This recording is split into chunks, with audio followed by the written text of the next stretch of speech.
welcome back. We just had a disconnection, unfortunately. And so I believe the last video may have cut off the end of the Lynel fight. We just started the Lynel fight. We shielded against it with a sword moblin for a bit, and otherwise got whacked like crazy. And we did make it out in the end. But the Lynel does not give you a Lynel Echo, and I was just beginning to talk about how it was kind of unfortunate that we don't have the chance to use it anyway if this is past a point of no return. Anyway, Link came in here, and then Link got separated from us and took this passage out. And so we're sort of in co-op mode here, where we're not allowed to pass the ceiling, and we have to proceed. So hopefully the connection stabilizes. This is, I think, maybe the third time in the course of playing Echoes of Wisdom that we've had a midstream disconnection problem, and in this case it seems like it's catching us right near the end. Anyway, this is one of those segments where you'll just need to spawn something afar and then use it to hit the orb, or you can just do things the easy way and use a Genie, right? Certainly. Will it hit? There we go. Easy. Much better that way, in fact. So yeah, we got split up into co-op mode. Like I said, I'll have to look up how the video got chopped on the disconnection, but it does look like we lost the Lynel fight, which is really unfortunate. Here, though, we're going to Dark Nut everything. Dark Nut, Moblin, everything just got smoked by the Lynel. Like, Moblin level 3 got one-shot by the Lynel Claymore, so... Even though we kept spawning it just to keep some distance, it didn't end up helping as much as I would have liked. Oh, come on. Kill it.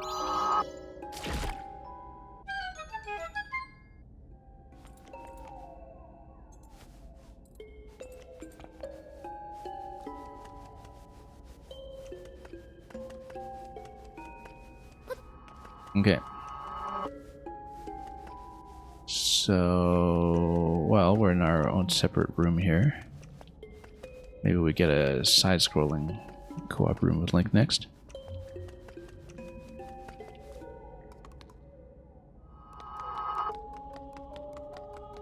Yeah, there's a Lynel along with Lanmola in the Gerudo Desert. But the enemies I was surprised that we couldn't pick up, although again, it would only have been useful for this final segment unless you get to keep things into a post-game file or something.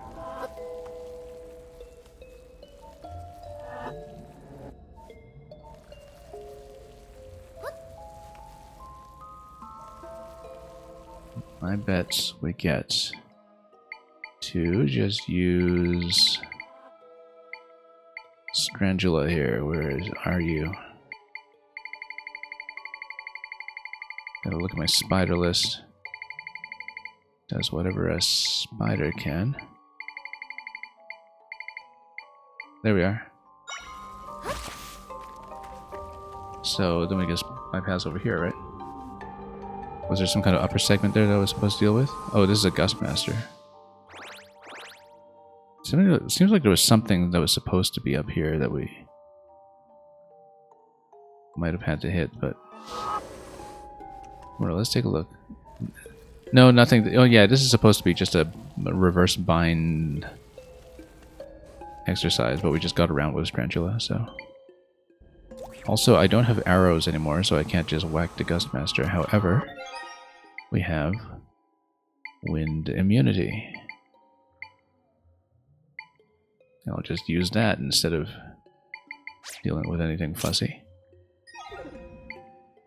Platforms might still be windblown though, so...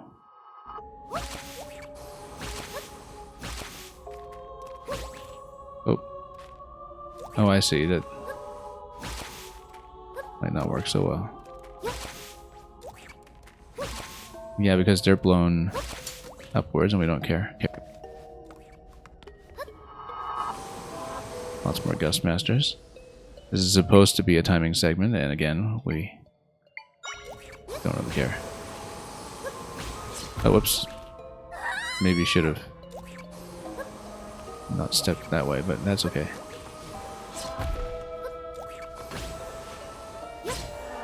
And giving this a slight bit of distance here. There we go. Haven't had much practice controlling the distance shots, is the thing. Also, windproof doesn't preclude you from using the wind gust to go up, which is an important distinction.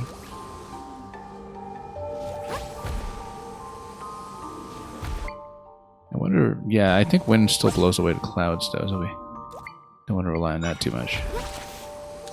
Whoops. Totally missed.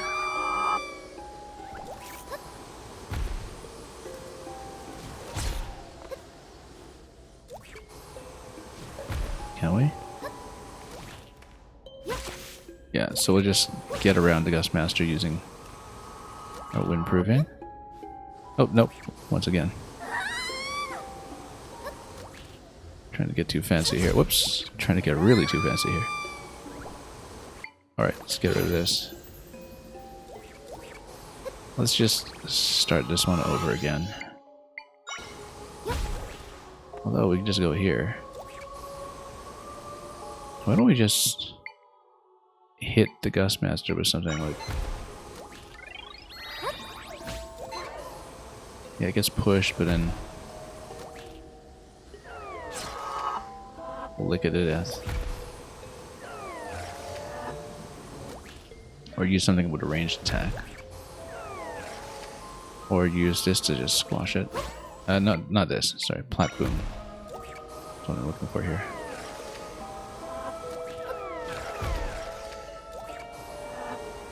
Well, I can't spawn Plat Boom now because we'll lose the one below me. Come on. Can I put these away?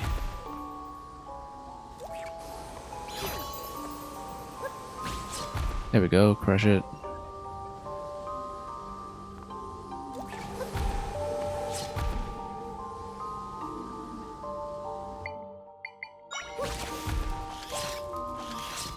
And look at that, the Strantula can actually attack into it.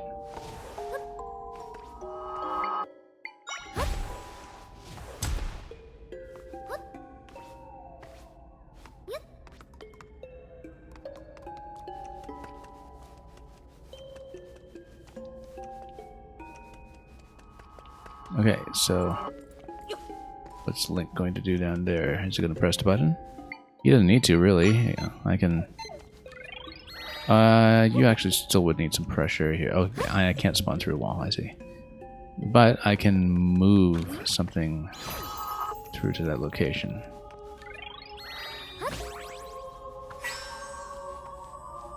So, for example... Oh, no, get over there. Yeah, I can totally move an object there. I just need to figure out what would fit. Actually, I'm supposed to give Link a platform to work with. Probably using Bind. And what we can do, in fact, is... Oh, and look at that. Link AI actually just goes for it. Unless I crush him, which is not a good idea, not very friendly.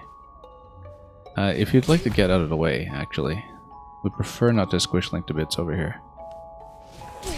Until he is well and done. Let's get him out of the way. Hang on. I don't think he has an HP pool to die from, at least. Yeah. But we're trying to slip this under him if I can. Come on. Get on. Get out.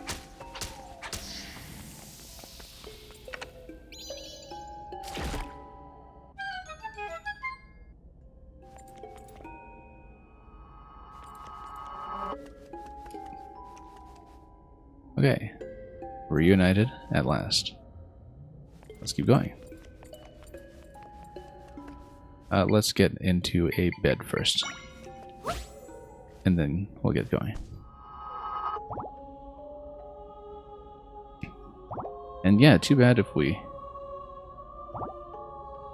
lost a bit of the Lionel fight from a disconnection earlier, because that was a fun one to work with, although my goodness, that thing was just chasing me down like crazy. To Beshad suggest your kind of level design. I was thinking about that, actually.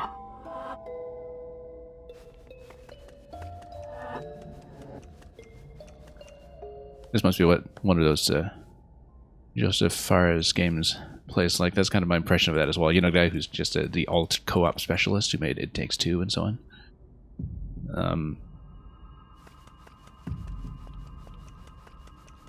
But yeah, co-op, but with a little bit of the character AI where you get to move him on the platform. I wish there were more of that, actually, instead of just one room where we get to push Link around. Also, you'll notice, I don't know how long you've been lurking, but you'll notice we are at 1 heart piece away from 20, and we just, yeah, I just couldn't figure it out. I had a suspicion as to where that was, but it didn't pan out, and I don't want to be searching every cave or anything at this stage.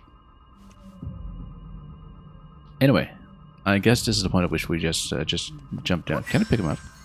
No, I can't. Yep. Too bad. Alright, let's take a leap of faith then. And Link can look at us and think, what are you doing jumping down there? That's dangerous. Oh, we'll even have Echo Zelda here. Is Echo Ganon going to come back too and join the party? Surely he must, unless we just see Null in null form. The Priestess of Wisdom and a hero. I see you intend to interfere. How vexing. Then again, you've come here and brought the Prime Energy directly to me. The goddesses. They have taken everything from me. Now I will use their power. Take it all back.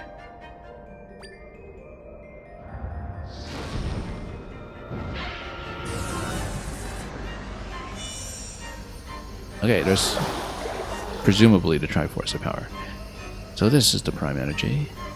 I'm overflowing with power. Power overwhelming.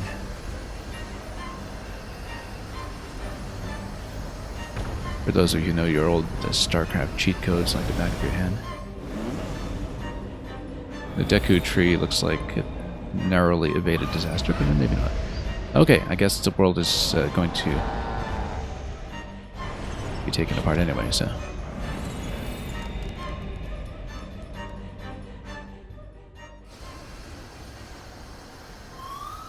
Null is creating massive rifts. The towns, everyone's being pulled in.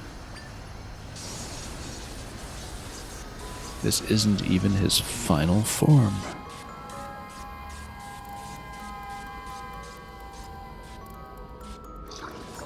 I understand now. I understand all that is the Prime Energy.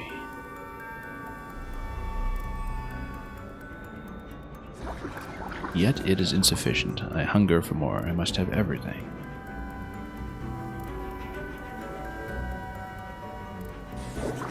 I must have all of the Prime Energy.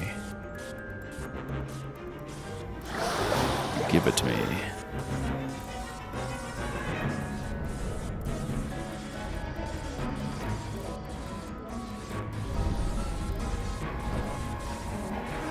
Yeah, I feel like this was kind of teasing a partner dungeon concept here at the very end, only to give me one room of it.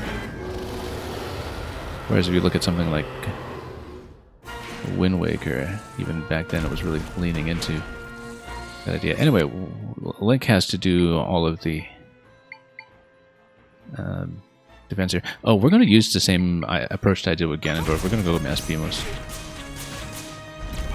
Just for fun. Because then we can kind of flank him all over.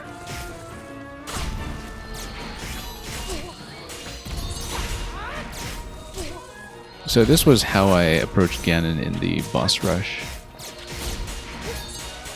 where we just play turret defense with the Beamos. And because then we can always kind of position around him, right? And so it's slow, but it's effective. And I can just stand back, which is important. I don't need to go very far up front. So Link is just going to go full automatic here. Very much taking up Zelda's usual role, except Zelda typically goes at range. Can we just pull the arms? Yes, we can. Totally looks like a pull interaction. We're gonna rip the arms off. Come on. And pull. And just let him chop. Alright, we pull and let him chop. That's it. Okay. Whoop. Yeah, that's the idea. We pull and let him cut. Oh, come on. Unless he shoots it first, which is not what we're going for. Okay, go and chop. Chop, chop, chop, chop, chop. I love how Link instantly knows what to do. Whereas in some of the other games, you know, it's like Zelda is just standing around with her bow and waiting impatiently for you to do your business. And, oh yeah, back to BMO's turret defense.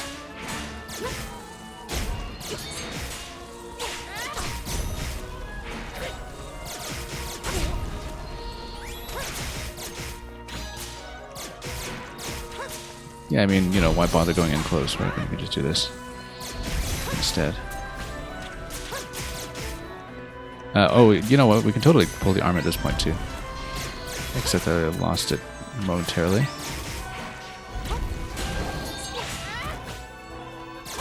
Can I hold him still so Link can poke?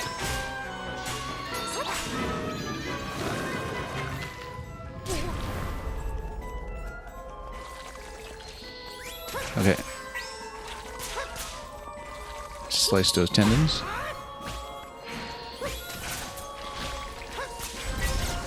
And then this one too. Get over here, Link. Get over here. Nice thing about BMOS is that it also acts as a defensive wall.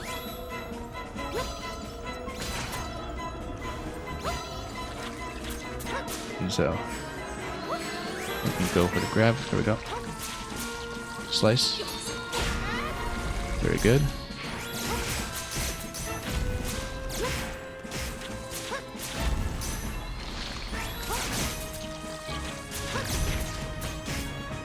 I mean, the Kakariko Dojo already advertised the boss rush as the final boss rush, which is almost too bad because it means that Null doesn't get to participate in the boss rush.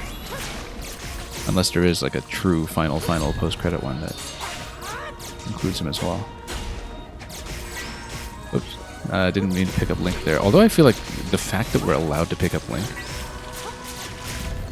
is indicative of something that we'll have to use later on in the fight. It does present a little inconsistency with how things worked with him earlier, where he was not an element I could grab in earlier rooms.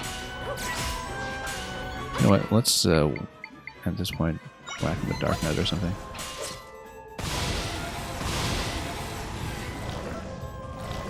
Are we getting deeper into the core? Phase 2? Not enough, I must have more.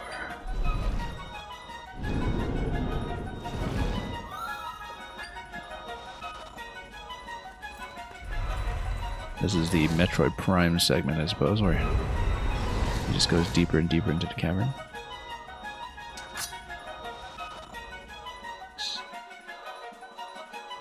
Very heavily armed. This totally is the Metroid Prime segment. Oh, we're going to go into a side-scrolling interior, where we fight the interior, Link fights the exterior, and perhaps we need to understand some visual cues there.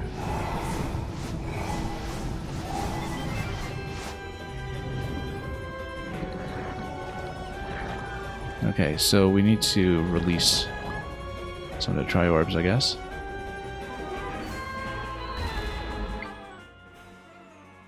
I wonder, since we're kind of swimming... Oh, we are totally swimming here. Oh, I see, and then it spawns the Rakova clone, which means we should actually... Yeah, we should get air from Bubbles. But then... Oh, whoops. Didn't want to hit myself with that. That was unfortunate. We should actually be able to just hit this way. Flat Boom is once again going to be one of the MVPs of the entire run.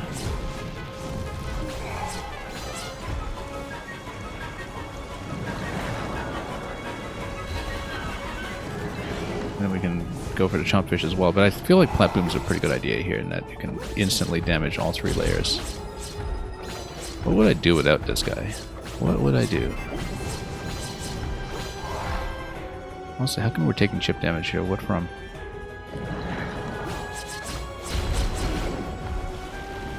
Anyway, we're gonna get a couple more waves. I'm gonna get my swim speed up, actually. Let's get that accessory on. We don't need slip reduction right now. We do need swim speed. Probably even dive time, but...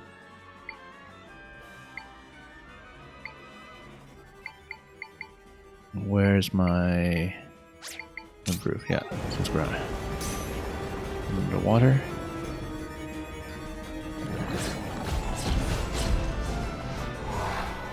We'll have some bubbles.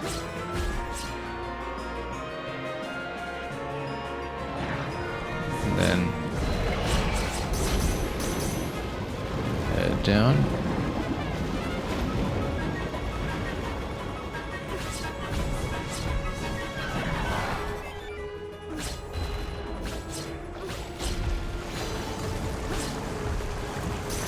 And we'll go around.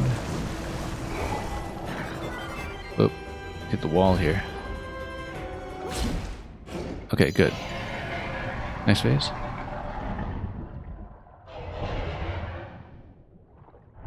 That was not too bad at all.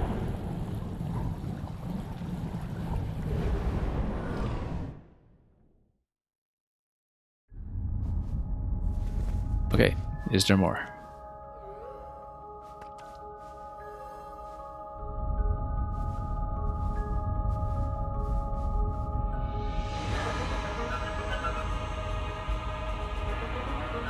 Well, that looks encouraging.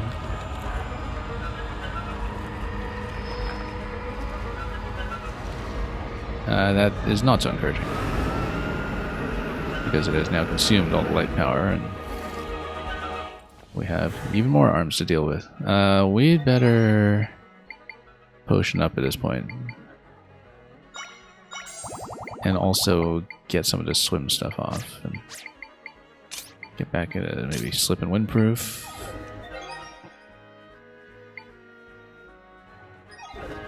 And then let's go Beamos turret once again, just see what we can do. Can't seem to grab the arms at the moment. Oh, I see, it's going to transform into all the different bosses. Well, given how well we did with the boss rush, we aren't too worried about that.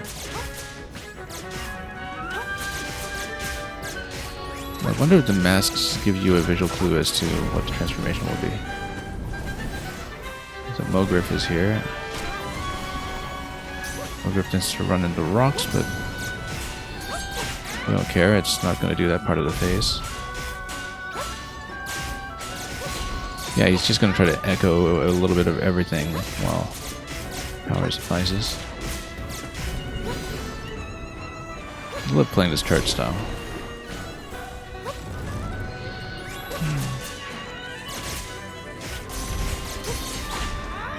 This is actually exactly how I like to play other video games with turret classes.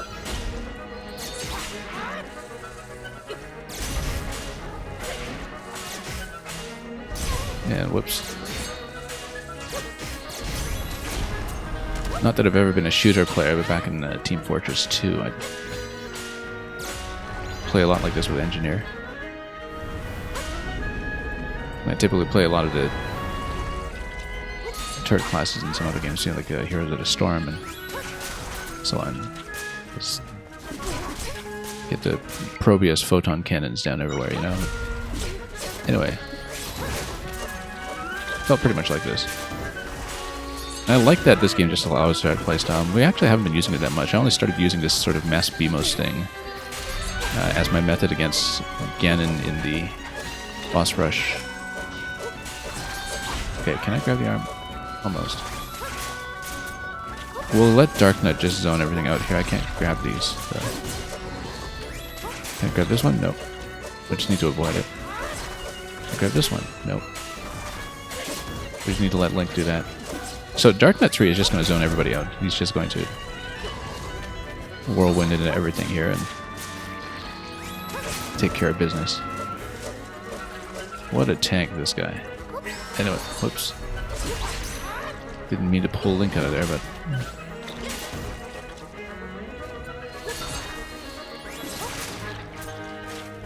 yeah, we don't really even need to do much here. We can just sit back and... good strategic choices of summons, plus dodging will just do everything for me, which is great.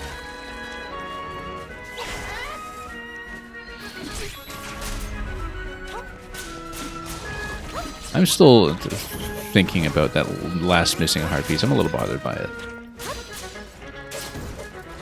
I wonder if it was something just sort of easily obtainable that we missed. Okay.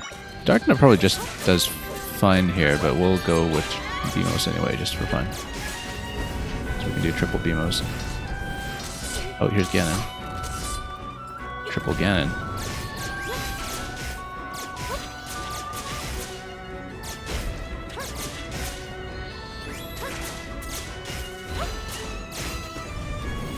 Yeah, we see a couple of the arms that have the orbs, but they're at the back.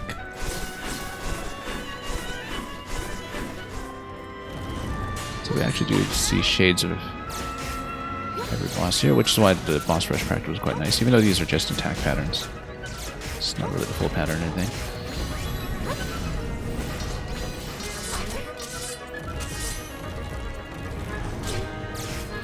Okay, arms are almost all down. We'll just place the turrets over here and walk.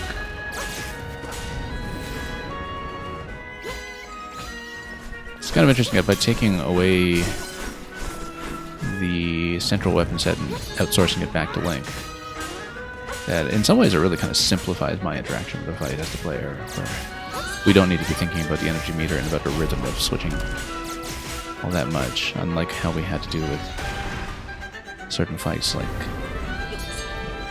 I am thinking of Goma in particular, but... I'll grab it. Okay, mass enemies are coming out, that means we switch to Darknut, and... oh. Bit of a... Wall Master moment here, Floor Master moment.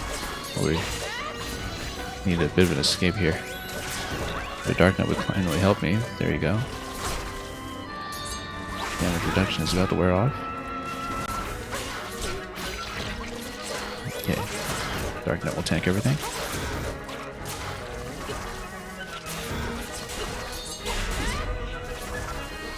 Yeah, very active kind of fight though. Even though I'm mostly just dodging. I gotta say, very early on in this run of the game, that it reminded me in some ways of Cereza and the Lost Demon, which we played last year, which was a twin-stick game where you control two characters, but where it's got this kind of similar pattern where one character gets to run around and dodge and mostly just kind of control space and lock down enemies, and the other one does the actual damage. Here we're just controlling the first of those characters, just the one that runs around and gets to pin things down, but the principle is pretty much the same, strategically speaking.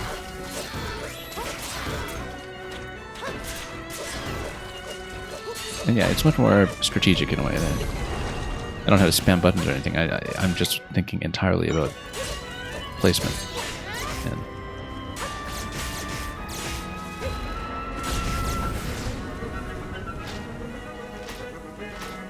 okay, Goma, yeah, we need fire here too. Drop on everything. I was actually doing Torch Slug actually here instead of what is it, Ignisola, because Ignisola just kind of bounces around too much. I like it. And it doesn't have the sort of electric part of Goma's pattern, so we don't need to worry about that. Let's just go Gomos again.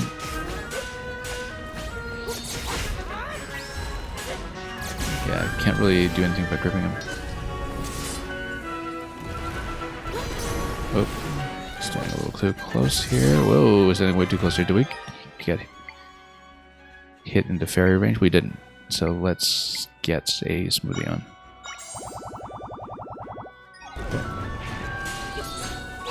Good thing we did replenish those. I was expecting a bit of trouble, so.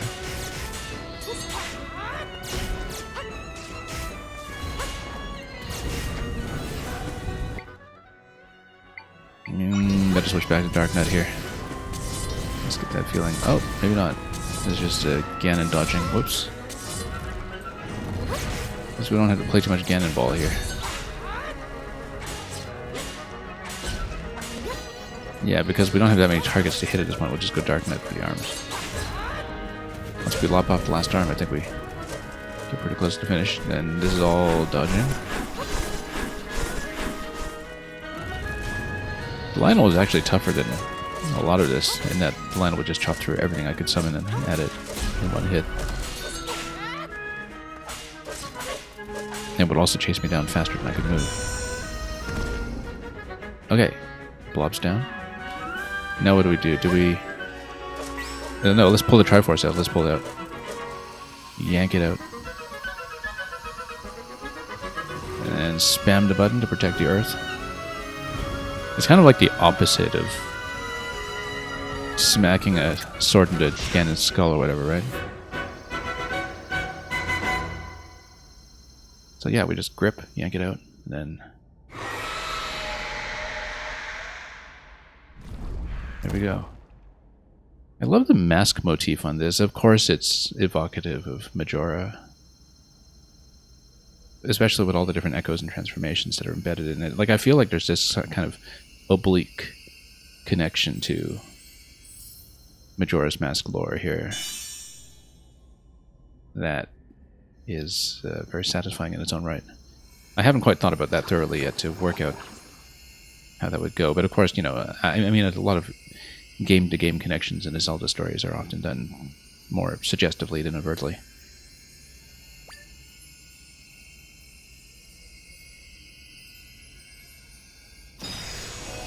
Okay.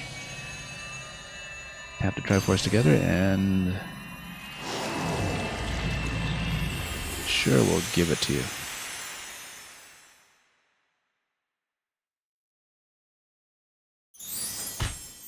Prime Energy and Null, main quest complete.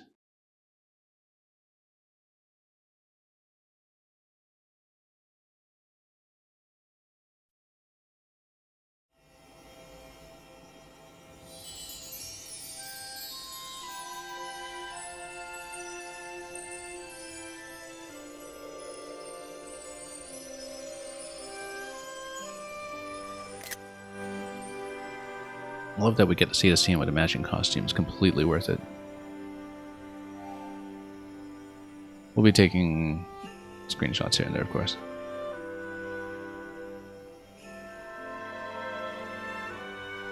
Where possible. But otherwise, just enjoying the moment. Wondering all the while about that last heart piece. Anyway.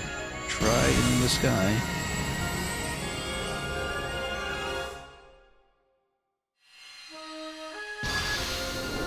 And the world is restored. Poor Deku Tree just gets to be at the center of the action for a couple of minutes, and that's all he does in this game.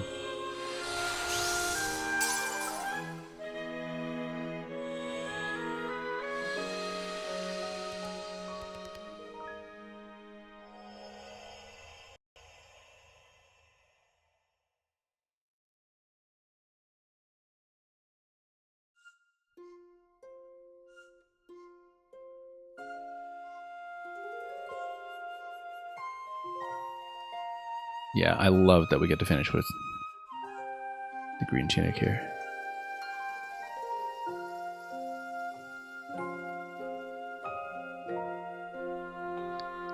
And we'll just take a moment to bathe in the finale music, of course. Zelda is all smiles. The rifts will disappear and your world will return to a state of peace. This is, of course, going to be Farewell to Tri, presumably. And my friends came here to heal an injured world. Okay, I've mentioned this once before. Copywriting brain here says, my friends and I. And it seems unlike Nintendo localization to miss that. Anyway, we will return to the goddesses for slumber. This is where we part.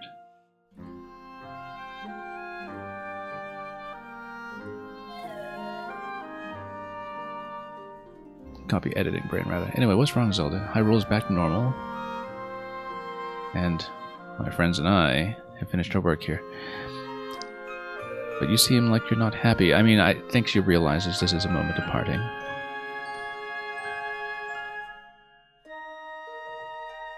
With everything that entails.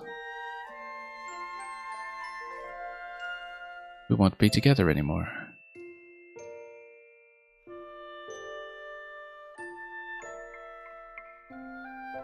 And that's kind of sad, huh?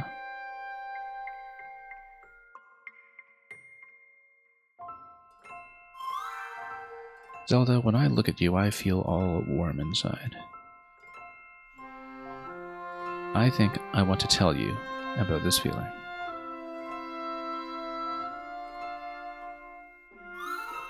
I'm feeling... Thank you.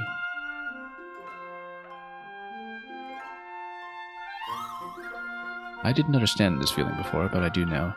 This has been a sort of undercurrent of Tri's characterization throughout the game that I actually do think was treated quite well. This, you know, kind of acquisition of human empathy from what is essentially an alien being with no contextual grounding in that, so...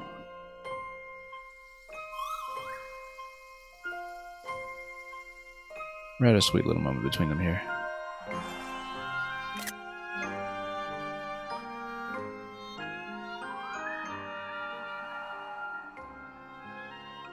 Well, Tri's job is done.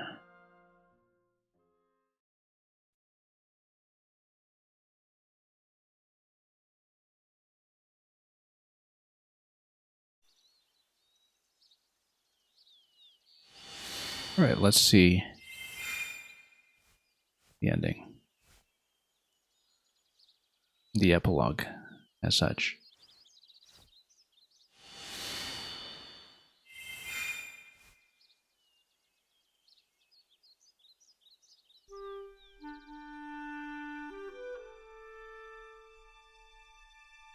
Shock and horror.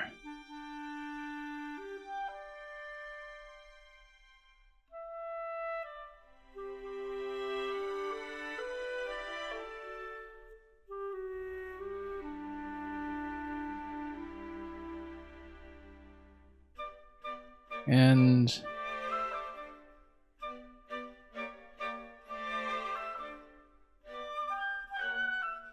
everybody, of course, is eager to hear the tale.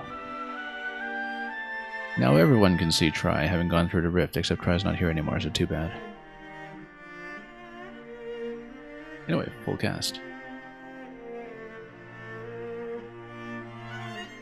Also, everybody's miming because having gone through the rift, nobody can talk anymore.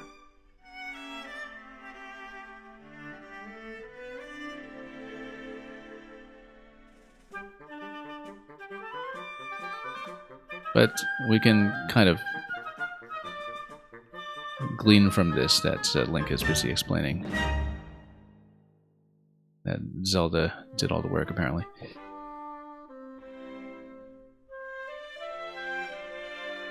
I love how talkative Link is in this scene. In theory, I mean, you know, in comparison to how all the characters are communicating, that Link is just so loquacious here. Babbling the night away. The day away.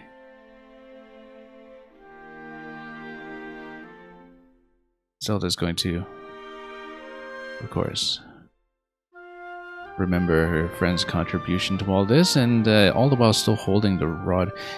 I remember at the beginning of the game that it says that she actually borrows the Tri-Rod. She doesn't theoretically keep it, but here at the end, she keeps it, so who knows. Anyway, staff credits. As we get to see a bit of a denouement for each of the different tribes and societies, I guess, where the Zora are just going to peacefully coexist with Seaside Village, and then they're just going to continue playing their music. I do love the score to this game. I mean, even by Zelda standards generally, I think there's just something very deeply intricate about the music that is pulling from across the series. And yeah, I think this is a very notable Zelda score. And that we're only beginning to scratch the surface of what there is to appreciate about it. It's going to require a lot of further listening. Might as well take a moment to just kind of collect my general impressions of the game. I mean, maybe it's the fact that this kind of missing heart piece and this sort of mystery of the Summit Cave is weighing down on me at the end. I do think that in the course of exploring everything in the open world format, which of course I enjoyed very much, that you could definitely see where a lot of the quest locking was going on, and there is a little bit much of it in some ways. But in general, that once the game actually did open up for me and drop some of its invisible walls, that we were very happy to just run around everywhere and collect everything we could in our own order and in our own way. As I've been saying from the beginning, I think the combat in particular is the best that top-down Zelda has ever seen by a considerable margin. I think that the bosses were also very strong and did a very admirable job of pushing that, even in the final boss where, you know, part of your repertoire of using the energy bar is just taken away. And look at all the cats just having a chat with each other while the Koco is listening, because Kocos understand everything. I do think that the dungeons are maybe a bit of a weaker element of the game, just because, as with the recent 3D Zeldas, I mean, there's so much about giving the player the flexibility to break the space however you want that I think internally there isn't that much puzzle logic going on, simply because there is so much fuzziness to what you can do with them that you just know the objective is, okay, you know, fire goes here or ice goes here or whatever, and you have so many ways to do that, so many different ways to cross gaps, and it's fun to play through, but then there's this tightness and intricacy to the spaces in previous dungeon designs that might not really be so present here. I guess traditionally in top-down Zelda, a lot of the dungeons were a little more combat-focused anyway, up to a point. I think that does change in the later games, but, you know, there's nothing here that's on the level of something like the multi-room spatial reasoning of something like the Link's Awakening Eagle's Tower or something. I think the only one that really stuck out positively for me was the Lanayru Temple. In fact, in terms of a dungeon having a very clear mechanical identity, even in light of the fact that it's accommodating so much mechanical flexibility for the player. So that might just be, you know, one of the minor things that held the experience back slightly, perhaps. Although in the end, that was just such a minor part of the game, and so much of it was just about the flexible world traversal and exploration. But yeah, I mean, in terms of a single playthrough, I think this came out to, what, I don't know, 58 hours or so, if I count up my videos. I mean, that is, of course, considerably extended by A, talking, and B, lack of fast travel, and C, just pushing through the map in a very underpowered state for the first 20 hours or so, just to explore everything before even progressing anything in the main story past a tutorial. Which is how I like to play, which is slow, but rewarding. I didn't get really any use out of the automata, unfortunately. Very little of it, anyway. I think the wind-up time does take away from some of its immediate effectiveness unless you're setting up something very specific. Conde here looking out for his brother. from afar. That's a lovely little bit of resolution here. But yeah, I think this is, in some ways, a game that, you know, when you explore it, it feels like it's a small map once you know the map. Once you've actually had a chance to make it feel intimate and familiar. But at the same time, this is actually the biggest 2D Zelda I would have played, in some ways, in terms of just the amount of time we took to explore every nook and cranny. Use Sword for Link, of course. Now that we're all out of might crystals and we just used every last drop.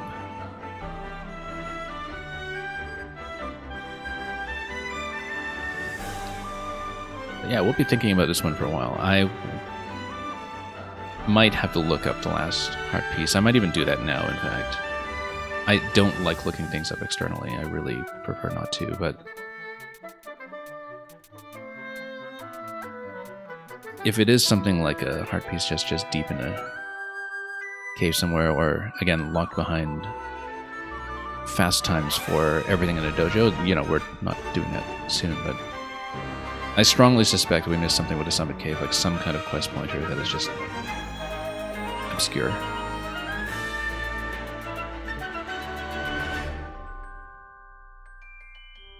And so we might actually get back into this file briefly to look at it. But anyway, here's the cat on Zelda's bed, waiting for the princess to return, perhaps.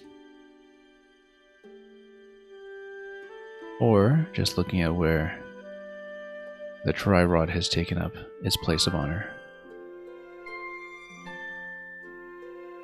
A kind of distant relation to the Dominion Rod. Actually, when this game was first revealed, the first thing I thought when I saw the Tri-Rod was that we get to play with the Cane of Samaria the whole time and, you know, just make blocks everywhere. It turned out to be much more interesting than that.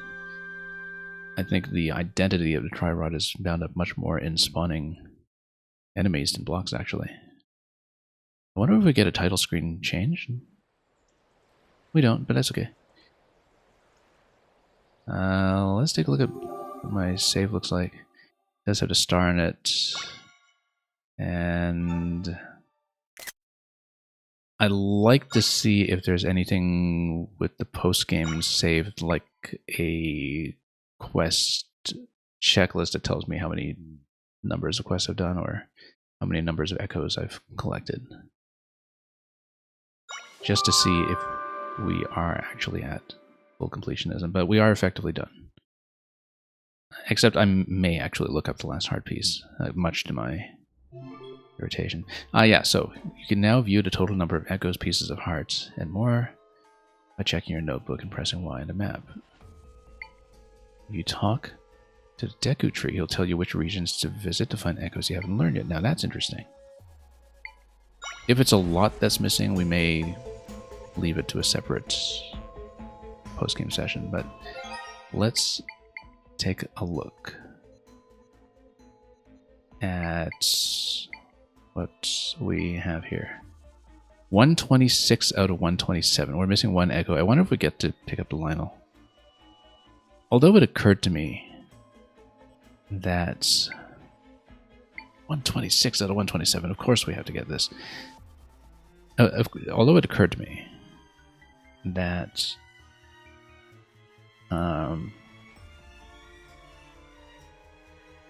we never got a spear moblin level 3. And that felt like it was something missing, although I guess maybe we didn't get level 3s for, I don't know, the Borblins or whatever either.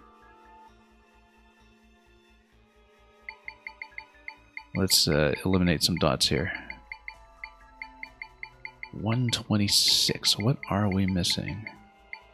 Oh, look at this. Yeah, so this guy here. So looking at this, spear 2, sword 2, 3, club 2,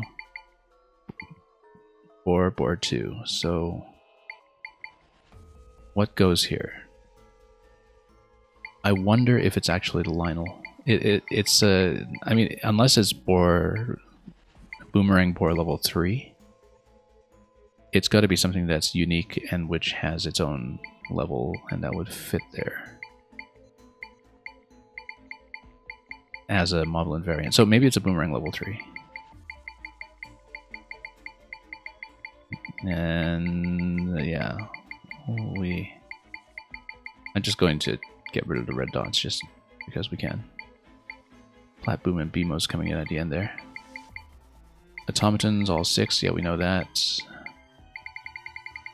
So yeah, let me actually just screenshot this so we... well, I mean, we'll screenshot the 126 first. So we know that we're missing this field in particular. And then we know that we got 6 out of 6 automata. We know we've got everything but 1 heart piece. Accessories, it doesn't show you how many accessories collected. Or how many costumes, so I don't know if this is complete. But I'm going to screenshot these pages anyway, I think, just to show what I currently am holding. So, yeah. Just so we know what I have going into this game. We have everything here. We have, I mean, just about everything here. Except, of course, for the last piece of heart. Let's go back out and talk to the Deku Tree then. And I'm actually going to edit the stream title for a moment to reflect the fact that we're in post-game.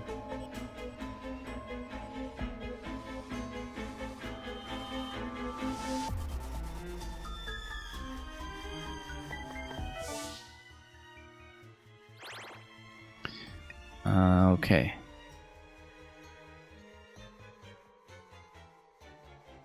And yeah, we're missing 1 heart piece, we're missing 1 echo. And the tip said just now that we talked to the Deku Tree and it gives me a waypoint, right? I like that idea, actually. We played through the whole game, we missed 1 echo. How do we contrive to do that?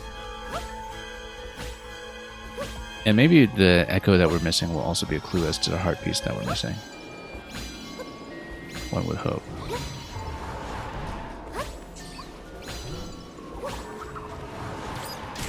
Oh. Oh, we could have just flown on something here. We're not doing fast travel still, even though we're well at the end of the game. We could warp out of here, but we won't. Still abiding by the principle for now. Yeah, too bad about losing footage of that Lionel fight. That was a fun fight, actually. I don't know how much was cut off. I just know that was the point at which we disconnected, and I'll have to review it afterwards. It always creates such a mess, too, when it comes to the video editing, because, you know, when we actually try to make sure we crop the VODs properly, that things just bug out like crazy on Twitch's end if a stream was interrupted by a disconnect. And so, let's get back out.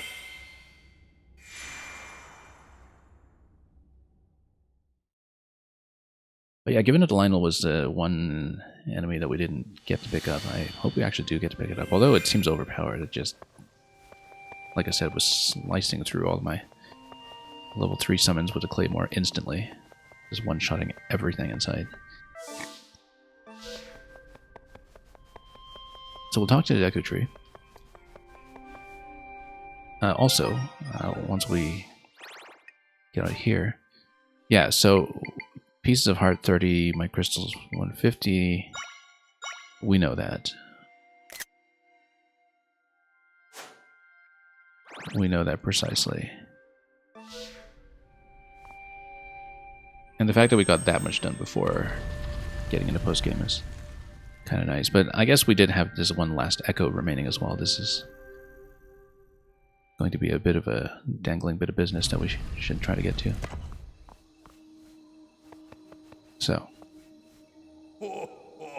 So it is you, Priestess of Wisdom. I sense you have journeyed for a long time now with the power of echoes. There are echoes you have yet to learn. I can offer you knowledge on where they may be. Let's talk first, actually. Echolocations, which we'll find by echolocation. A total of 1 in the Eternal Forest.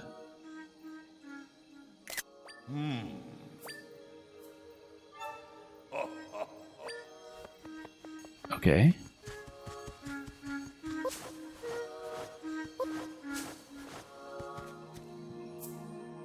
Eternal Forest, what could we possibly be missing here? I mean, it's not something to do with the orb, right?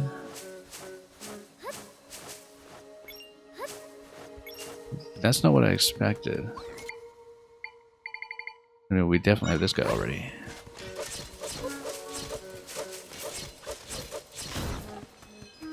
What could we possibly be missing in the forest? Unless...